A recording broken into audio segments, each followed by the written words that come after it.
Hello, and welcome to the first edition of Nathaniel Talks,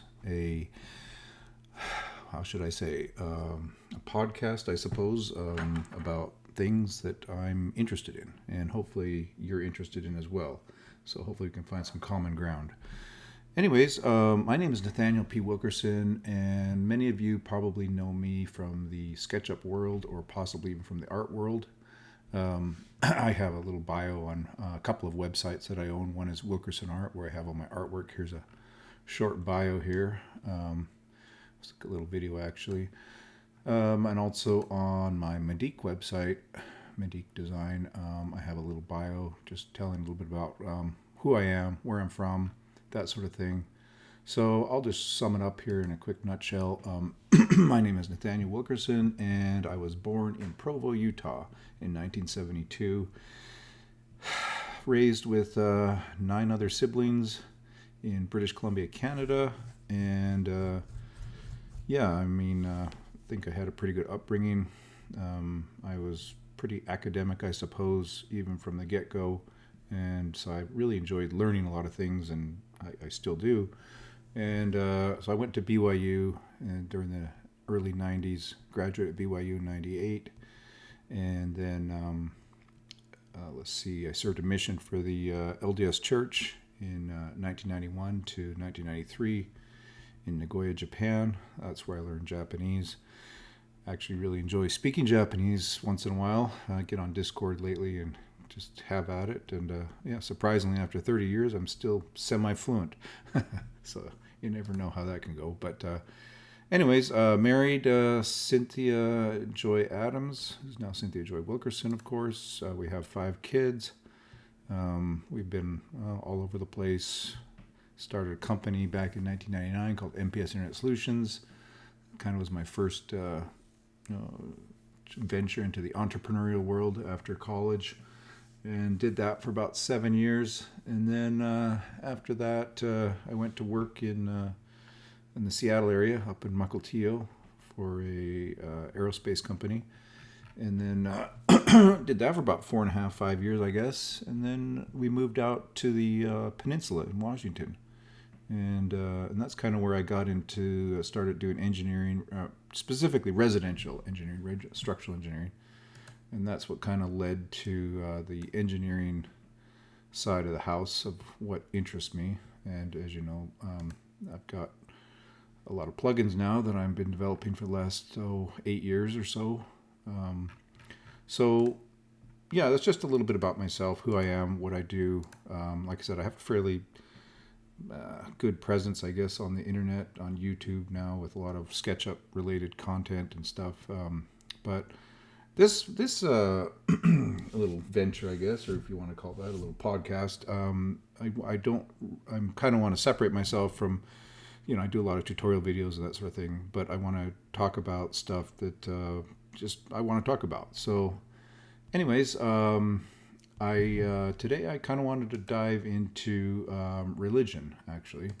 And as you probably have guessed, I went to BYU, so I was raised in an LDS home, Mormon household, and my parents, specifically my dad, was quite religious and very strict, and that absolutely nothing negative about that. I think it was an excellent upbringing, but I was raised in a very devout LDS home, and of course that's how I was raised, and served a mission for the church. And anyways, and pretty much that was, I was quite heavily invested in my religion, the Mormon Church, until about, I'd say, the age of 32 or 33. I think it was 2004, 2005. And so that's what I want to kind of explore and help some people understand what happened during that period of my life and why I'm actually not associated with the church as much anymore. For some people, specifically, for extended family and some friends, I think a lot of questions are kind of unanswered or have been unanswered for the last 15, 20 years as to why I left the church or what happened. And and that's a major upheaval in a person's life when you're raised in a specific religion and then you essentially lose that religion. So this discussion I want to have is a little bit about that. And for some people, some of the things I might say, especially if they're devout LDS, they may find be a bit uncomfortable. So I just want to be upfront about that. I don't mean to disparage the religion at all, or make fun of it, or present some sort of anti-Mormon narrative or anything like that. That's not my intent. But I am going to explain some things that that may make some people uncomfortable, and I don't want to damage anybody's faith. So I just want to be upfront about that. So for me, I mean, I've always been one of these people that even when I was a devout LDS person, I'm more so the truth seeker than anything else. So I don't know, if you go back to the Matrix analogy here, you've got the red and the blue pill. I mean, you can take the blue pill and go on your merry way, and ignorance is bliss, or you can take the red pill, and even though the truth may not be something that's it may be unsettling or life-changing, but you're willing to take that risk and get to the bottom of things. And that really, I guess, is my mindset more than anything else. So I just wanted to be clear about that. So yeah, when I when I was like 35, well, no, before 35, about 32, 33, I think it was. I mean, at that period of my life, me and my wife, we were living in Orem, Utah, and, we just had, I think we had 3 kids by then, all babies, and we were just kind of, everything was going great. I had my business. I was active member in the LDS Church, tithe paying, temple going, in the Elders Quorum presidency, giving talks regularly in Sunday school and in sacrament meeting. I mean, it was, and life was good, and I didn't just wake up one day and say, hey, the church isn't true or anything like that. I mean, and I had absolutely no inclination to prove the church being not true or anything of that nature. So, I mean, things were going great for me, honestly. And then, interestingly enough, let me see if I can pull up now this particular book. So I think it was for a Christmas present. One Christmas, I think it was 2004. I don't remember the exact Christmas.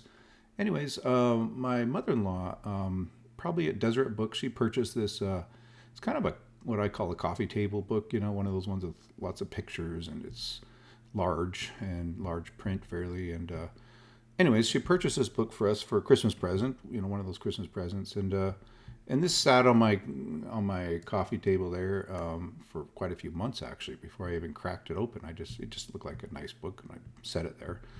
And interesting enough, so one day I don't know, I was bored, and I sat down and I cracked this here book open, and it's written by Jerry L. Ainsworth. I think he just passed away now, not too long ago, but and he's a interesting fellow. He did a lot of research and out exploring around in Central America, looking for basically artifacts and stuff that would support the historical claims of the Book of Mormon. So, anyways, I just was thumbing through this book. Actually, I wasn't even seriously reading it, and I happened upon, let's see here, this particular picture of what they call the lock. And so the lock is, if you look at this closely, I'm sure some of you are fairly familiar. You'll notice that this has Anthon transcript characters, right? Well, basically Reformed Egyptian. So, and then on the reverse side, I don't have a picture of the reverse side, but the reverse side has Mayan glyphs, which show that it's obviously during the Mayan period. And on the opposite side, it has Reformed Egyptian glyphs on it, right? And by the way, the Anthon transcript, for those who aren't in the know, is the little piece of paper that Martin Harris showed the professor, if I can remember his name now. So this here document. So Martin Harris showed that to Charles Anthon, a classical scholar in Columbia College in 1828. Anyways, and that's a whole nother discussion. But anyways, so when I saw this, immediately it totally piqued my interest. I'm like, wow, like, what is this? Like, there's some physical proof for the Book of Mormon here. And immediately I read it again. I mean, the whole paragraph, the whole page, whatever it was, and I literally almost fell off my chair. I was like, wow, this is heavy stuff. Like, if this is real, we we have proof for the Book of Mormon. I mean, it's amazing. And so, I mean, I was exuberant, to be honest. And then immediately after I started thinking, I'm like, well, wait a second. How come this isn't being shouted from the rooftops, by the church, showing that, hey, we have actual proof with the Book of Mormon. And just to be clear, this book was being sold at Deseret Book. It isn't now. It's been discontinued. It's no longer available. But it was for many years available at Deseret Book, which, by the way, is a church bookstore, and and so it was being promoted as a faith-promoting book by the church. So immediately I just thought, this is amazing, but then again, it kind of all immediately afterwards it raised some red flags, like, well, what's going on here? How come this is not being pushed out there, right? So anyways, long story short, I got a little curious, and of course made the mistake of hopping on the internet. So at that point, I dug around a little bit on the internet, and so yeah, I got on the internet, and I found, I think it was the Farms or Fair Apologetics website, and I got a hold of a fellow named Daniel Peterson, and he is a fairly prominent, I guess you could say, apologist for the LDS Church. He's a BYU professor, actually, and yeah, he's very educated and very he knows his stuff. I mean, he really does.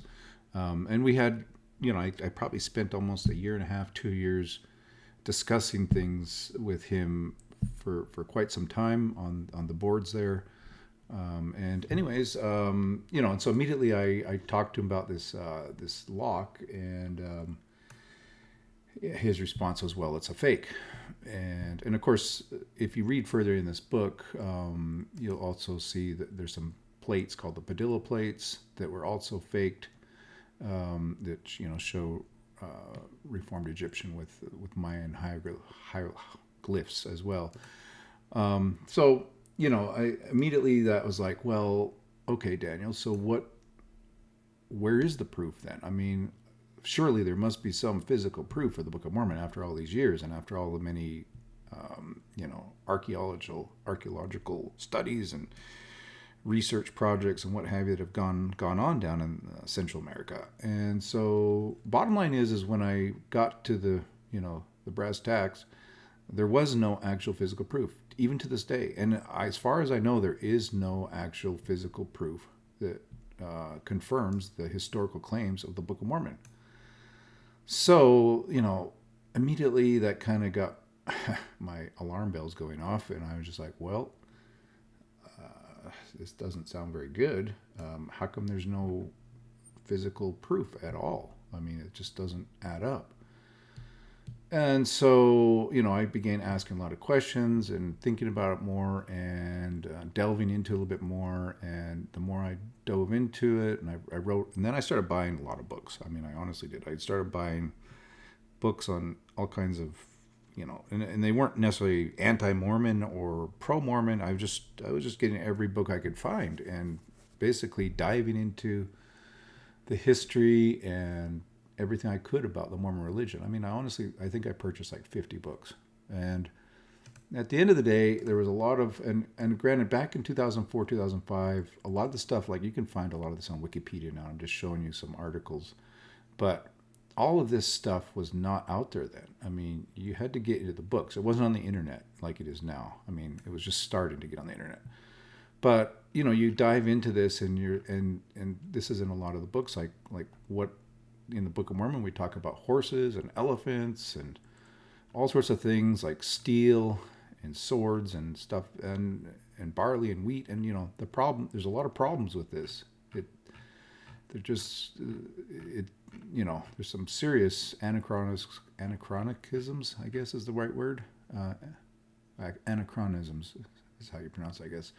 And then beyond that, I also happened upon this particular book that was in my father-in-law's library, and he had quite an extensive library of books, LDS books. I mean, it was very extensive, and he had a lot of Hugh Nibley's books, which honestly I've read a little bit of Hugh Nibley's stuff, and and he's another apologist for the church, but I don't know. I find that his way of convoluting stuff and obfuscation is just it's hard to understand what he's trying to say. And I think he purposely does that to make things appear like something they're not. So it's hard to get a clear answer out of his writings, in my opinion. But anyways, needless to say, I found this interesting book. And this book, by the way, is quite well written. And I think Donald Peterson, he was also a BYU professor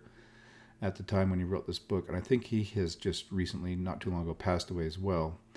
But this book covers the Book of Abraham, the story of the Book of Abraham, really well and quite thoroughly. And again, this book was not written to, disprove the Book of Abraham per se. It was just a very factual book, and that's how I found it quite refreshing, actually. Because there were some books I read that were like, oh, they're I can obviously see where the slant or the bias is, and I wasn't really interested in those kind of books. I want not pro or negative, pro or for. I wanted something that takes a very neutral approach. So anyways, this book, I highly recommend it if you want to dive into the story of the Book of Abraham. But the bottom line conclusion is, after I read the book, and Dr. Peterson's conclusions were that the manuscripts, the papyrus that was used, did not represent what was found in the Book of Abraham. And he didn't have an explanation for that. He just says it's going to take further study to figure out how exactly Joseph Smith came up with the Book of Abraham based on the papyrus that they have, right? And by the way, these papyrus were found, I think it was in 1967, and they were given to the church. I think Gordon B. Hinckley was part of that. And I never was made aware of that. I mean, I don't know, maybe it was in the Ensign at some point, but I remember from high school all the way up till this point, I had never heard that the papyrus was available. So yeah, the Book of Abraham, basically, as far as I could tell, there's no physical evidence supporting it, and so that again was yet another major intellectual and historical issue that I was beginning to have with some of the church, I guess. So let me just jump real quickly then to a couple other books that I read at the time. One which I highly recommend is called In Sacred Loneliness, The Plural Wives of Joseph Smith. This documents in very good detail the polygamous relationships that Joseph Smith was entered into. And again, this is a book that I wouldn't say it's faith promoting or faith sinking. It's just really dives into the documenting of the polygamy that went on at that time, and it's quite an eye opener, I will say. And then another issue that popped up for me, and actually I was quite, I think this one affected me probably out of everything, probably the most, was the DNA studies presented by Simon Southerton. So this, I think, was actually written or came out right during that time, Losing a Lost Tribe, Native Americans' DNA in the Mormon Church. And basically the conclusion is that there is no DNA evidence that supports the historical claims of the Book of Mormon. all of the native tribes on the American continent are basically of Mongolian descent, and there is no Israeli or uh, Judah or any other tribes of Israel that are none of their DNA is present in the Native American population. So for me, I mean, this was a big kind of a kick, kind of a a slap in the face, I guess. It's just like I've been raised my whole life thinking I have some Native American blood in me, and I was taught that I was a Lamanite and that I was a chosen people, and I don't know, it was a part of my identity, I guess, and losing that and realizing that that was probably not the case, it was a bit of a shocker, I guess. So, and then just briefly here, I'm not going to dive into all the many books I've read, but the First Vision accounts is another example of some issues. And strangely enough, these articles that the church now posts on their website, like the DNA studies and the First Vision accounts. See, they have different things here where they into what they call these gospel topics essays. So they're actually confronting these issues now, whereas before there was no real, dealing with it. It was just kind of like swept under the rug, I would say. So I think the thing of it is there's so much information out there now on the internet, Wikipedia, there's YouTube videos of people, describing and discussing all of these issues, that now the church finally has to come out and actually confront them. And so anyways, well, long story short, after probably about 2 years of fairly intense study, and a lot of kind of soul searching, I guess, and thinking about things, I guess, really, when you take away the Book of Mormon and you take away the Book of Abraham, it's kind of hard to say that Joseph Smith is a prophet, or at least he had some sort of prophetic abilities or ability to be a translator. And it's kind of like a house of cards. You pull out a few of the key members on the bottom, like the Book of Mormon and the Pearl of Great Price, and what are you left with? So for me, I wanted evidence. I wanted some sort of something. I mean, I don't mind having. I am a man of faith, I suppose, but at the same time, I'm also a man of logic and reason. And if you're going to make claims, then back them up. And so, like Carl Sagan says, extraordinary claims require extraordinary evidence. And I have, after, my 2 years of intensive study, and then, since then, it's been 17 years or so, I have yet to find any evidence that supports the Book of Mormon. And so ultimately, I think that's kind of where, I had to realize at some point that maybe the historical claims of the church are patently false. I mean, I don't know what other conclusion to come to. Now, of course, that was a huge upheaval in our lives, because all of a sudden we're like, well, if that's false, then what about our eternal marriage, our eternal family? What happens after we die? What happens? What is the purpose of life? I mean, all these hard questions, right? And when you really think about it, I mean, what is it that draws people to the Mormon Church, or any religion for that matter? And really, it is that I think it answers the hard questions for you. It gives you that comfort of knowing, even though what you're knowing may or may not be the truth. Just the fact that you know, well, that's good enough for most people. And so, that's the way I view religion. But for me, that's not good enough. Simply knowing just to know is not good enough. I want the truth. So, anyways, I just want to end on that note. And again, it's been an interesting journey, and it's been a challenging journey. And again, I never set out with the intention of saying, hey, I want to disprove the church, or I want to leave the church, or I want to lose my religion, or I have a lack of faith, therefore I can't believe. No, that was never it. For me, it's just a simple, it's a logical decision. It's it's simply intellectual decision. And so, if you can provide me with evidence, then I am willing to believe. So again, we will probably revisit some of these topics in the future, but I'm excited to start this new podcast, and we'll see what we talk about in the future. So again, we'll talk to you guys later.